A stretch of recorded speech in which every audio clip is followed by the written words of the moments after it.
مقصود نہیں ہے، مقصد ہے اپنی اصلاح۔ ایک آدمی جو بیعت نہیں ہوا کسی بزرگ کے ہاتھ پہ، لیکن وہ سارے گناہوں کو چھوڑ دیا اس نے اور فرائض واجبات وہ پورے کرنا اس نے شروع کر دیے، تو وہ جنت میں جائے گا۔ لیکن ایک آدمی جو کسی سلسلے کے بزرگ سے بیعت ہو گیا لیکن وہ گناہوں سے نہیں بچتا اور برائیوں سے نہیں بچتا، تو اس کا خطرہ ہے کہ یہ جہنم میں جائے گا۔ لیکن غلو کیا ہوتا ہے ہماری سوسائٹی میں کہ لوگ سمجھتے ہیں کہ جو کسی بزرگ کا گدی نشین ہے، بیعت ہو گیا، یا یہ کہ وہ اس کو بزرگ کی طرف سے کوئی اجازت بیعت مل گئی تو وہ جنتی ہے، چاہے وہ جو مرضی کرتا رہے۔ اور ایک بیچارہ سیدھا سادہ سا مسجد کا نمازی پرہیزگار جو برائیوں سے بچتا ہے، ایمانداری سے کاروبار کرتا ہے، شریعت پہ چلتا ہے، اس کو اس سلسلے کے بہت سے لوگ سمجھتے ہیں کہ وہ کسی کھاتے میں نہیں ہے، تو یہ غلط ہے بالکل۔ مقصد کو دیکھا جائے گا، ذریعہ مقصد کو نہیں دیکھا جائے گا۔ تو ایک بات تو یہ ہے کہ یہ عقیدہ صحیح رکھے کہ اصل ہے شریعت پہ عمل۔ نمبر 2،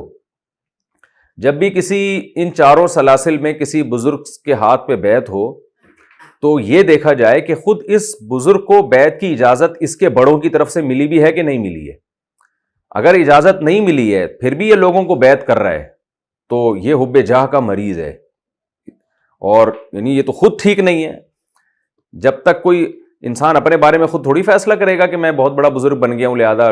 میں بھی لوگوں کو بزرگ بنا سکتا ہوں، یہ اس کے بڑے اس کے بارے میں فیصلہ کریں گے کہ اس کو بیعت کی اجازت دینی چاہیے کہ نہیں دینی چاہیے۔ تیسری بات یہ کہ جب کسی کو بیعت کی اجازت دی جاتی ہے کہ کسی بڑے بزرگ کی طرف سے کہ آپ بھی لوگوں کو بیعت کر سکتے ہیں، تو یہ بیعت کی اجازت دینا کوئی اسٹیمپ نہیں ہوتی کہ یہ بہت بڑا بزرگ بن گیا ہے، بلکہ یہ بڑے مشائخ کا اس کے بارے میں یہ خیال ہوتا ہے کہ اس کے اندر اتنی صلاحیت ہے کہ اگر یہ لوگوں کو بیعت کرنا شروع کر دے تو یہ لوگوں کی ٹریننگ کر سکتا ہے، یہ لوگوں کی اصلاح کر سکتا ہے۔ تو یہ خیال ہوتا ہے ان کا، غالب گمان ہوتا ہے، اور عام طور پر یہ خیال ٹھیک ہی ثابت ہوتا ہے، لیکن یہ غلط بھی ہو سکتا ہے کہ وہ اس قابل نہ ہو، کیونکہ یہ وہی تو ہے نہیں، یہ تو اپنی ایک رائے ہے، اور رائے صحیح بھی ہو سکتی ہے، غلط بھی ہو سکتی ہے۔ تو یہ چند باتوں کا اگر اہتمام کیا جائے نا تو پھر بیعت ہونے میں بہت زیادہ فائدے ہیں کسی کو مرشد بنانا۔ تو بہشتی زیور میں کچھ علامتیں لکھی ہوئی ہیں کہ کن لوگوں سے بیعت ہونا چاہیے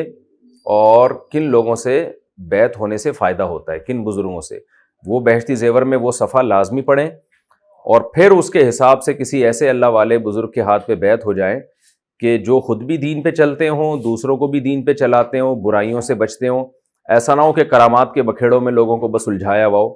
تو ایسے شخص سے بیعت ہونے کی شریعت میں اجازت نہیں ہے، کیونکہ وہ خود ہی گمراہ ہے تو آپ کو کہاں سے وہ اس ہدایت پہ لے کر آئے گا۔ تو کسی ایسے شخص کے ہاتھ پہ بیعت ہونا جس کے بارے میں آپ کو غالب گمان ہو کہ یہ خود بھی 100% شریعت پہ چلتے ہیں اور ہمیں بھی چلا سکتے ہیں، تو اس کے بہت زیادہ فائدے ہیں اس بیعت ہونے کے، اس کی برکتیں ملتی ہیں۔ اور یہ بیعت ہونا، صحابہ کرام بھی نبی صلی اللہ علیہ وسلم کے ہاتھ پہ بیعت ہوئے تھے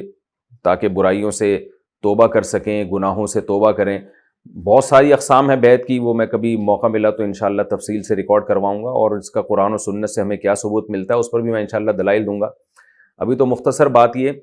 کہ کسی ایسے شیخ و مرشد کے ہاتھ پہ بیعت ہونا جو خود بھی اللہ والے ہوں، ان کے دل میں دنیا کی محبت نہ ہو، جاہ کی محبت نہ ہو کہ ہر وقت جاہ کہتے ہیں نا کہ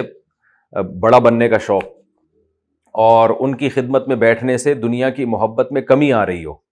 تجربے سے یہ بات ثابت ہو کہ جب ان کے پاس بیٹھتے ہیں تو دنیا سے بے رغبتی پیدا ہوتی ہے اور اسلام پہ چلنے کا شوق پیدا ہوتا ہے۔ تو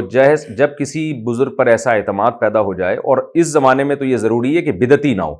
کیونکہ تصوف میں بدعتوں کی بہت زیادہ بھرمار ہے، بہت زیادہ بھرمار ہے تصوف میں۔ ہر بدعتی صوفی نکلے گا، اگر آپ اس کی تحقیق کریں گے نا تو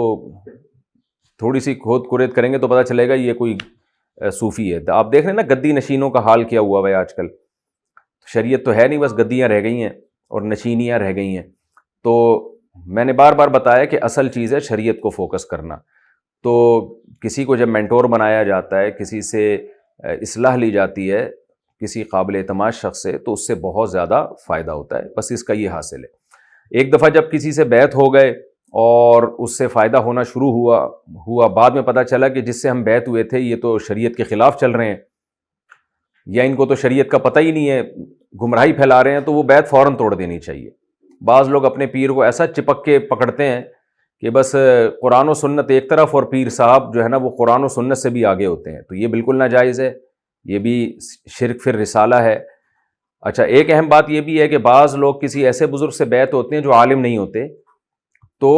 اگر عالم نہیں ہے جس بزرگ سے آپ بیعت ہو رہے ہیں تو پھر یہ ضروری ہے کہ آپ کے جو پیر و مرشد ہیں وہ علماء سے مسائل پوچھتے ہوں. اگر وہ علماء سے حلال و حرام نہیں پوچھتے تو بھی وہ گمراہ شخص ہے، کیونکہ خود بھی علم نہیں ہے اور اصحاب علم سے پوچھ بھی نہیں رہا ہے، تو ظاہر ہے وہ تو خود بھی گمراہ ہوگا اور لوگوں کو بھی گمراہ کرے گا. تو یہ چند باتیں تھیں جو پیر و مرشد سے متعلق تھیں، میں نے مختصر بتا دیں. پھر کبھی موقع ملا تو انشاءاللہ پورا اس میں حوالوں کے ساتھ میں اس میں جو بیعت نبی صلی اللہ علیہ وسلم نے کن کن چیزوں پہ کی، اس پر میں انشاءاللہ کبھی دوبارہ بھی بات کروں گا.